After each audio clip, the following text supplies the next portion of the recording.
ABS News yan. Okay, pumuso po ang lahat. Dito naman kaya, walang pasok. Sinabi daw nung February 16 to 17, wala daw pasok for all levels nationwide. Okay, lahat po kayo ay nagsasabi na hindi po ito tunay. Okay? Para naman po dito, no, ito ay pinost ng 28 na page, no? Ayan. Okay, so marami nagsasabi na hindi po ito totoo. At ito naman, ano naman po kaya ang larawang ito? Tunay po kaya ito o hindi? Pinost po ito ng factory worker / production operator job hiring abroad. Tunay po kaya ito o hindi?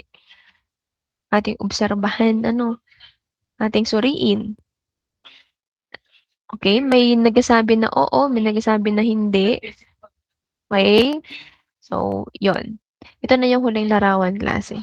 Okay, ngayon, ang tanong ko po sa inyo ay batay po sa mga larawan na inyo nakita, yung papaano nyo nasabi na ang larawan o mga post ay tunay o hindi. Ano yung naging batayan po ninyo, class? Sige nga po, gusto ko marinig ang inyong opinyon. Sige, si De Guzman ay naunang tumaas ang kamay. Sige nga po. Ma'am, hello po. Audible po. Ay, rinig po pala. Apo, audible po, rinig po. Ako po kasi, based po sa, nagbabase po ako sa mga, kung credible po yung site or yung website po na tinitignan nyo po ng mga balita po. Katulad nga po ng mga ABS-CBN News. Tapos meron din po nung, ang tawag doon, yung may checkmark po na kulay blue. Para katunayan po na yun po talaga yung legit po ba. Kumbaga po na pwede nyo pong pagkatiwalaan. Ayan, maraming salamat sa iyong kasagutan, De Guzman. Parang may gusto pang sabihin si Perez. Gandang hapon po, ma'am. Same, halos kagaya lang din naman po ng kay Franco. Pero gusto ko lang pong idagdag na nagbabase rin po ako minsan sa kung ano po talaga yung content. Kasi minsan po, valid talaga po, valid po talaga yung kay Franco, yun po talaga yung pinakauna. Then, of course po, yung next layer po siguro is yung mismong content po. For example po, based po sa kung ano pong alam talaga natin sa paligid natin. Halimbawa po is yung wala pong pasok sa February, yung last po. Oo, 16 and 17. Alam naman po nating lahat na talagang hindi po totoo yung sa Ramadan kasi hindi naman po tayo kasali doon. So, yun po. Ayan, sige, maraming salamat, Perez. Tama ang sinabi po ninyong dalawa na unang-una sa lahat, tingnan natin kung nag-post po ba o naglabas ba ng impormasyon. Ito po ba ay katiwa-tiwala, no? May kredibilidad ba yung nag-post, no? Beripikado ba yung impormasyon? At pangalawa ay ating susuriin yung nilalaman, maging yung konteksto. Kung tama ba ito, akma ba ito sa totoong nangyayari sa kasalukuyan. Okay? So, yun po. At ayun, may kaugnayan po siyempre sa ating paksa po ngayong araw.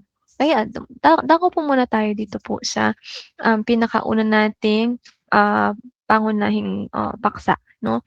Pananaliksik, kaalaman at komunikasyon. So, sinasabi po dito na sa bawat sitwasyong pangkomunikasyon, ginagamit natin ang kaalamang nahubog mula sa obserbasyon at pagsusuri po ng lipunan. Ibig sabihin, yung paraan po ng pagsalita at pakikitungo po natin ay talagang nanggagaling iyon sa kung ano yung ating nakikita at kung ano yung nararanasan natin sa ating paligid.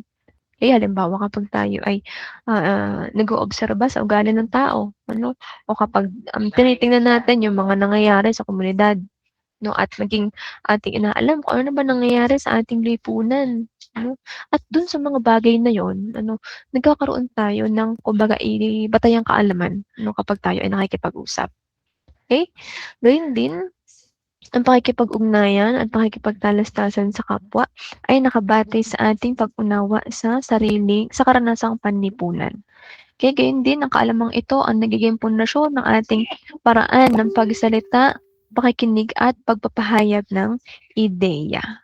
Yun nga po, no, yun nga pong mga nalalaman natin at natututuhan natin, yun yung nagiging basehan natin, ano, kung paano tayo magsalita ng malinaw, ano, makinig ng may pag-unawa at magpaliwanag ng ideya, ano, ng makabuluhan, ng may saysay.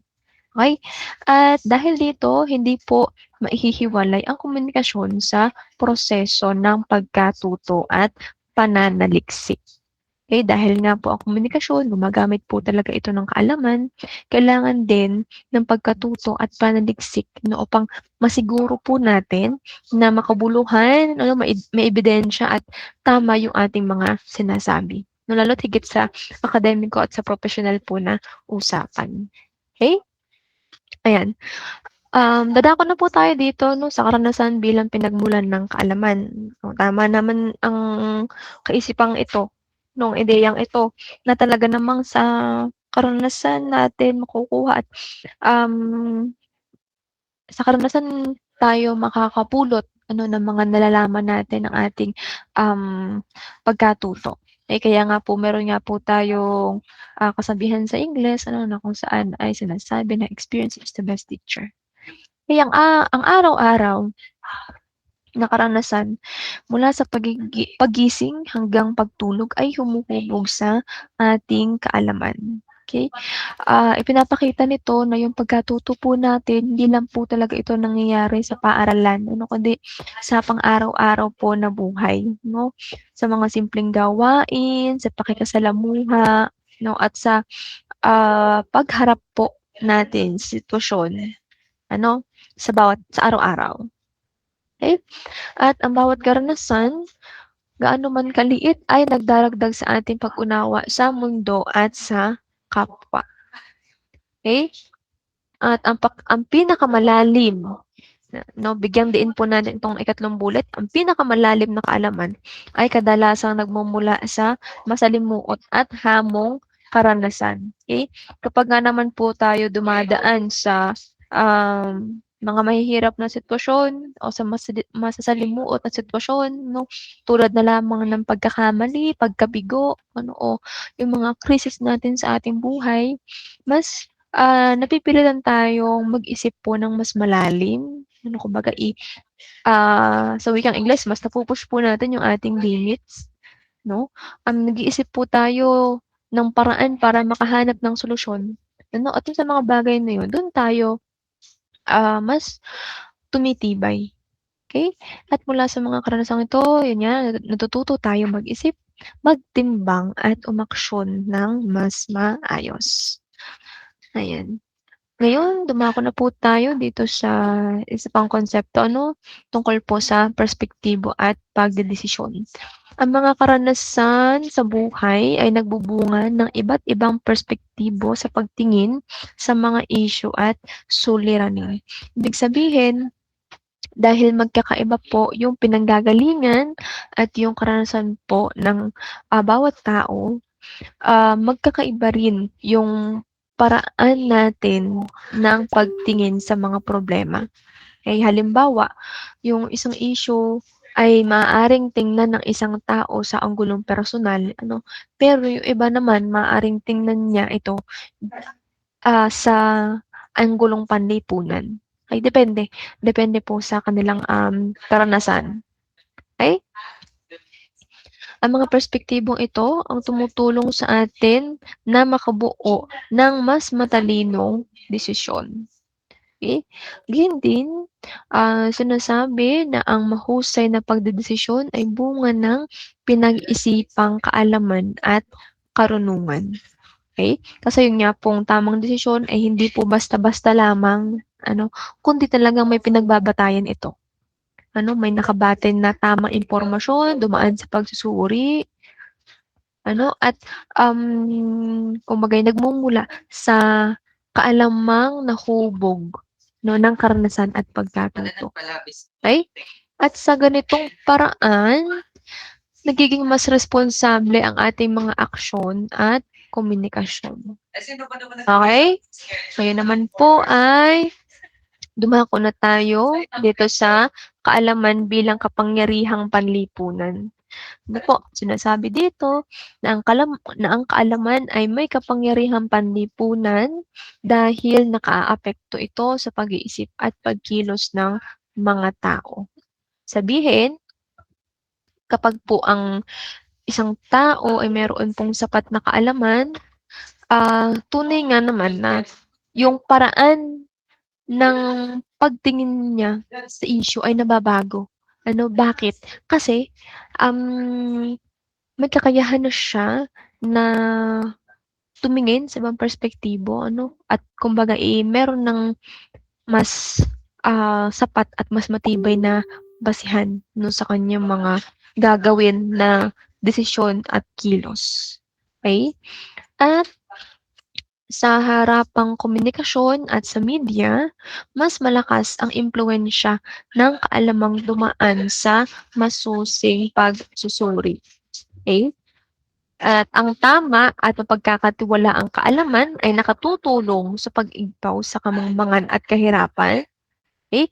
Samantala, yung mga maling kaalaman ay maaaring magdulot ng pinsala sa individual at lipunan 'no. Bigyang tuon natin yung huling bullet. Tunay naman at ito yung nangyayari. Anong halimbawa nito? Batid naman po natin na sa panahon ng eleksyon kapag may botohan, ano, kapag nangangampanya, laganap ang pagkalat ng mga, fake news, ng mga troll ano. Ang nangyayari 'no, may mga maaari at posible na yung isang halimbawa ay yung isang grupo, isang tao ay nagbayad ng isang Facebook page para yung Facebook page na yun ay ang trabaho ay, magpakalat ng mga maling impormasyon, ano, manira ng ibang kandidato 'no. At ang nangyayari dahil nga kumakalat yung mga, maling impormasyon na naninira ng ibang kandidato, posible na ang iboto ng mga tao na nakakakita ng mga post ano, ay mali, ay hindi karapat-dapat. Okey, doon pumapasok yung nagdudulot ng pinsala hindi lamang sa individual ano, kundi sa maging, sa ating lipunan. Okey?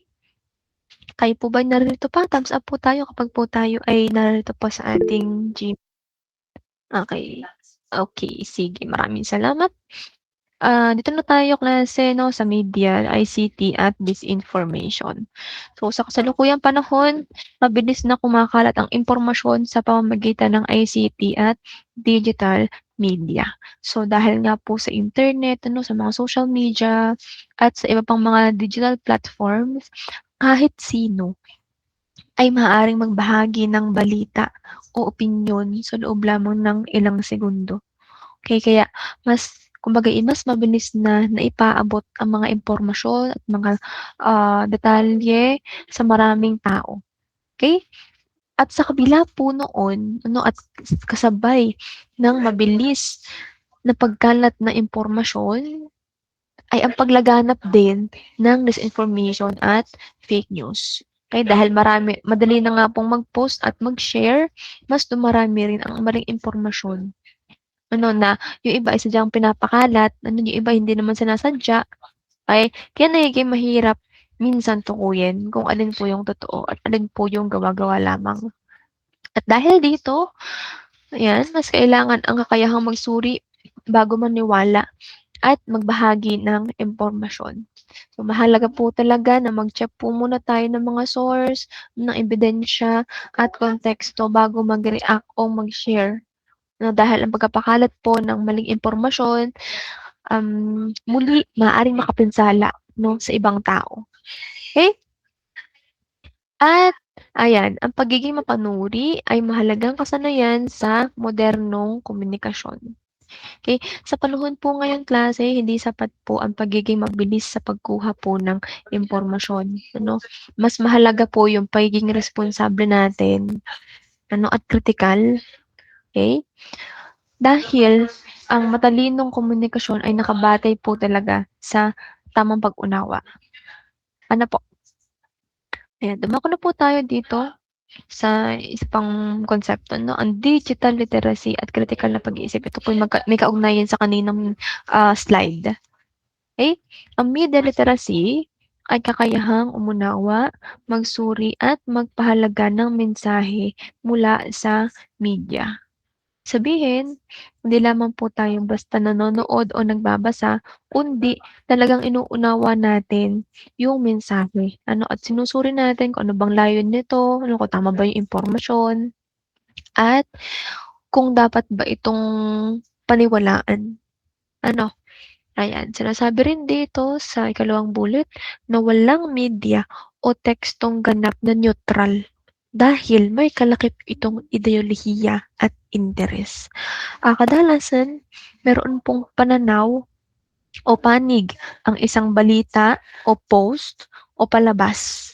No, dahil, syempre, merong taong gumawa nito. At yung taong gumawa ng post na yun, meron siyang layunin, meron siyang motibo, meron siyang nakatagong agenda, 'no? Kaya mahalaga para sa atin ang kumbaga iresponsibilidad natin na magsuri talaga tanungin ang ating sarili kung tama ba ito at, kumbaga alamin natin kung sino yung gumawa, bakit ginawa yung post na yun, at ano ang maaaring makinabang doon sa post na yun, sino ang maaaring makinabang doon sa post na yun. Okay? Gayun din, dito naman po sinasabi na ang wika, imahe, tunog at estruktura ng media ay may impluwensya sa interpretasyon ng mensahe. So yung paraan po ng pagsulat, yung mga salita na ginagamit sa mga post, maging yung musika at yung mga visual, no? At maging sa kung papaano inayos yung kwento, maaari siyang makaapekto sa emosyon at pananaw ng tumatanggap o nagbabasa. No? Kaya maaari noong maalin sa palalimin o baguhin yung pagkaunawa dun sa isang issue. Kasi alam naman natin na ang media, yung mga nagbibigay ng balita sa atin, kahit papaano ay tinuturing pa rin nilang negosyo yung kanilang trabaho. Kasi siyempre trabaho yun. At ang trabaho nila, ay tumaas yung engagement ng kanilang post. Okay? Ganon po ganoon umiikot ang e-commerce. Okay? Meron talaga silang goal na kung saan kailangan yung engagement nila ay mataas. Okay? Ayan, kaya mahalaga ang kritikal na pag-iisip sa pagtanggap ng impormasyon. Okay, sunod, dito po tayo sa pagsusuri ng impormasyon. So, sinasabi po rito, hindi sapat ang pagtanggap ng impormasyon batay lamang sa unang impresyon. So, hindi lahat ng mukhang kapani-paniwala ay totoo. Kaya hindi dapat tayo agad-agad na nag-share, agad-agad tayo nagre-react, base lamang sa headline, base lamang sa thumbnail, o sa kung ano yung unang nabasa at narinig. Dahil sabi ko nga po sa inyo, estratehiya po yan ng mga manunulat, para talagang tumaas yung engagement po ng kanilang post. Okay? Kailangan suriin ng pinagmulan, ano ba yung konteksto, may ebidensya ba, at ang wastong pagsusuri ay nagbubunga ng kaalamang maaasahan at makabuluhan, samantalang yung maling pagsusuri naman ay nagreresulta sa kalituhan at maling paniniwala. Okay, so dako po tayo dito po sa fake news at responsableng komunikasyon. Ang fake news kasi maaari po siyang sadyang mali o bahagyang totoo ngunit may layuning mapansin lang. Meron pong mga balita na gawa-gawa lamang, at meron din naman na balita na totoo, oo, pero merong mga dagdag bawas. No, kumbaga yung mga detalye talagang binabaluktot. Okay? At ayan. At dahil doon ay anong nangyayari, yung mga tao ay kumbaga, nalilito, naliligaw. Ano, at dun nagiging mapanganib yung mga impormasyon. Ano, dahil maaaring madaling paniwalaan ng mga tao. Okay? Ayan. Ang pagkalat ng fake news ay nagdulot ng takot, galit at pagkakahati-hati sa lipunan. No, totoo ito. Nagdudulot po ng takot ang maling impormasyon. Bakit?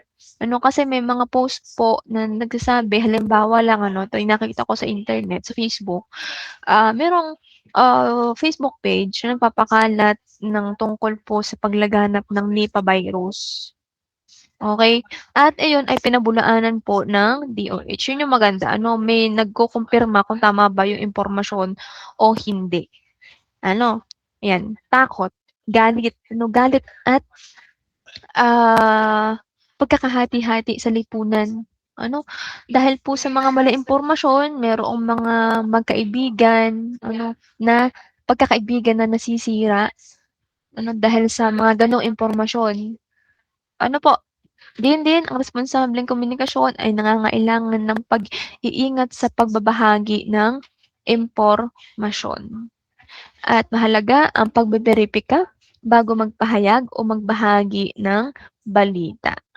Okay, muli, bago po talaga mag-comment, mag-post, mag-share, dapat po talaga i-check yung source, ano, maghanap ng ibang credible sources, kung magkatulad ba ng impormasyon yung unang nabasa at yung iba pang yung iba pang artikulo, kaya magko-cross-checking kumbaga, 'no? At siguraduhin po na tama po ang konteksto. Okay, kumbaga para hindi na tayo maging bahagi ng pagkalat po ng fake news. Okay, next dito po tayo sa mass media bilang daluyan ng kaalaman. Ang mass media, ito po ay pangunahing daluyan ng impormasyon sa politika, lipunan at kultura. Kaya alam naman po natin na ang mass media tulad po ng telebisyon, ano, ng radyo, ng pahayagan, no. Ito na yung talagang pinanggagalingan ng balita na tungkol po sa iba't ibang issue. Okay? At umaasa po ang publiko sa media upang maunawaan ang mga nangyayari sa paligid. Okay? Dahil hindi natin kayang masaksihan lahat ng mga pangyayari, ano, kumbaga yung media ang nakakatulong po sa atin para malaman natin ang updates at mas maintindihan ang kaganapan sa lokal, ano, at sa maging sa pambansa o pandaigdigan. Okay? Sinasabi rin po dito na malaki ang papel ng media sa paghubog ng opinyon at pananaw ng mga mamayan. At dahil dito, kailangang maging mapanuri sa mga mensaheng hatid ng media. Okay? Sunod. Ano po tayo? Tayo po ba'y narito pa? Thumbs up po tayo pag tayo ay narito pa sa ating Gmeet. Ayan, maraming salamat. May napapapindot ano, yung thumbs up in nagiging results. Wrong click. Dito na tayo sa impluwensya ng media sa lipunan. Tayo po ay patapos na. Kaya natin doon tapusin. Ano? Ayan, ang media nagtatakda kung aling issue ang bibigyang pansin ng publiko. Okay? Tunay to. Ano? Kasi pansinin nyo, kung ano yung trending, ayun yung ginagawa ng balita ng mga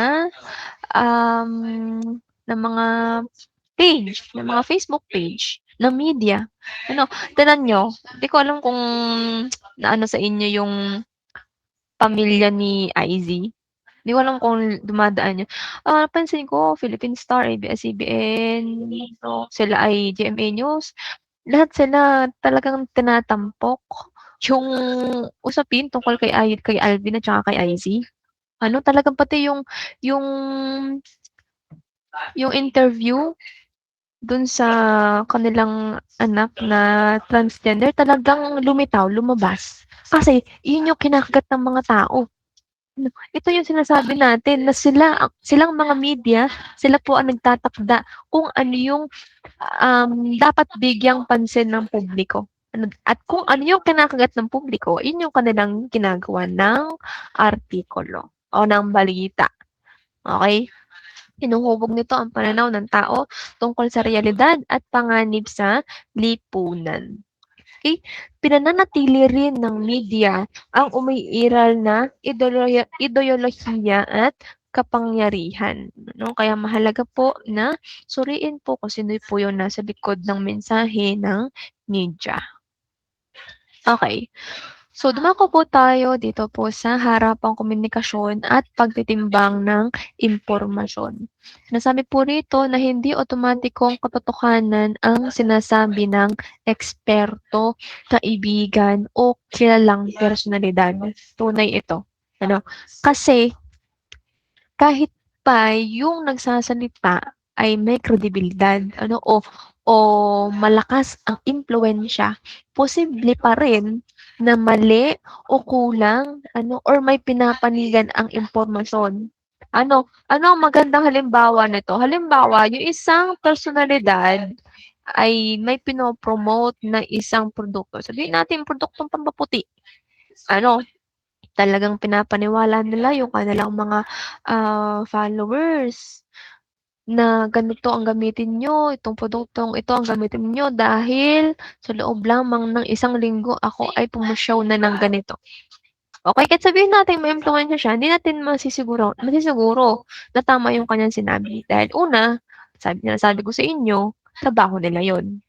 Kumbaga, partly it's business. Okey, so kinakailangan na suriin talaga natin, yung mga sinasabi po ng mga, personalidad at ng mga eksperto, okey? Gayun din, mahalaga ang pagtitimbang ng iba't ibang pananaw at karanasan, okey? Ang kaalaman ay mas nagiging matibay kung ito ay dumaan sa masusing pagsusuri at sa ganitong paraan ay iwasan ang maling paniniwala at padalos-dalos na desisyon. Okay. Dumako na po tayo dito sa konteksto at pamamaraang pananaliksik. No, sinasabi po rito na ang konteksto ang nagbibigay linaw sa tunay na kahulugan ng impormasyon. Ang isang pahayag o datos, maaari pong mag-iba yung kahulugan. Depende sa sitwasyon, depende sa lugar, depende sa panahon. So, kaya kinakailangan na alamin muna yung kabuuang pinanggagalingan nito, bago bigyang interpretasyon. Yun yung tinatawag na konteksto. Okay? Gayun din, ang wastong pamamaraan ng pananaliksik ay mahalaga sa pagbuo ng mapagkakatiwalaang datos. Ang maling metodo ay nagbubunga ng palso at kahina-hinalang kaalaman. Kaya dapat piliin ng maingat ang paraan ng pagsusuri ng impormasyon. Ayan, dumako na po tayo dito sa Filipino bilang wika ng pananaliksik at komunikasyon. Ito klase ay kasali lang naman, parang bahagi na rin ito ng Unit 1. Kumbaga ito ay medyo banalikan lang natin. Sasabi nga po rito ng Filipino ay mabisang wika ng pag-unawa at pagkapaliwanag ng mga konsepto. Sa paggamit ng Filipino, mas nagiging malinaw at makabuluhan ang talakayan. Gayun din ang wika ay hindi lamang daluyan, kundi imbaka ng kultura at karanasan ng iba. At dahil dito, mahalagang gamitin ang Filipino sa pananaliksik at komunikasyon. Okay, so ito na po tayo sa konklusyon. Ang pananaliksik at komunikasyon ay mahalagang kasangkapan sa paghubog ng kaalaman at karunungan. Ang pagiging mapanuri ay susi sa responsableng paggamit ng impormasyon. Ang wastong kaalaman ay humahantong sa tamang aksyon at makabuluhang komunikasyon, at sa paggamit ng Filipino, mas nagiging makatao at makabuluhan ang ating pakikipag-ugnayan bilang Pilipino. Ayan. So, dito nagtatapos yung ating pagtalakay po sa Unit 2.1 at marami pong salamat. Natapos naman kahit paano. Sandali lang ha. Kayo po ba'y may tanong? Kung may tanong po ay tumaas ang kamay. Kung walang tanong ay thumbs up. Kung wala po tayong tanong.